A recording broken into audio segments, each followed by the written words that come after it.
माढा लोकसभेचे विजयाच्या उंबरठ्यावर असलेले उमेदवार धैर्यशील मोहिते पाटील आता आपल्याबरोबर आहेत। भैयासाहेब, आता विजयाच्या उंबरठ्यावर आहात, काय सांगताल? पहिली प्रतिक्रिया काय आपली?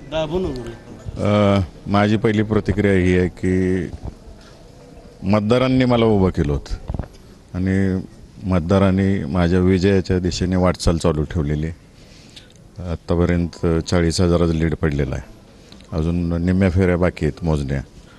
आणि आपल्याला सकाळी बोलल्याप्रमाणे की नक्कीच लाखाच्या पुढं 80 ते 31चा जो माझा फिगर आहे त्या दरम्यान आम्ही राहू। मला या ठिकाणी आवर्जून सगळ्या कार्यकर्त्यांचं अभिनंदन करायचं आहे, कारण का त्यांचे कष्ट होते, सगळ्यांचे मतदारांचे कष्ट होते। एक बदल या देशात सगळ्यांना पाहिजे होता आणि तो करण्याच्या मागं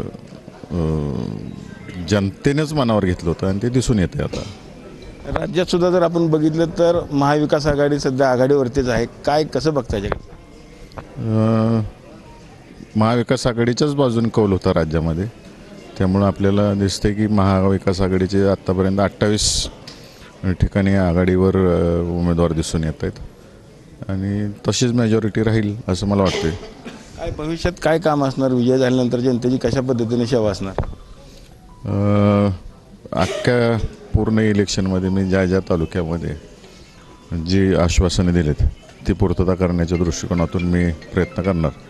विशेषतः पाण्याच्या बाबतीत आणि पाण्याचं नियोजन आणि अर्धवट प्रकल्प या विषयावरती काम करावं लागणार आहे। रेल्वे आहे, MIDC आहे, अशा अनेक गोष्टी आहेत ज्या मी आश्वासनं दिली, ती सगळी आश्वासनं मार्गी लावण्याच्या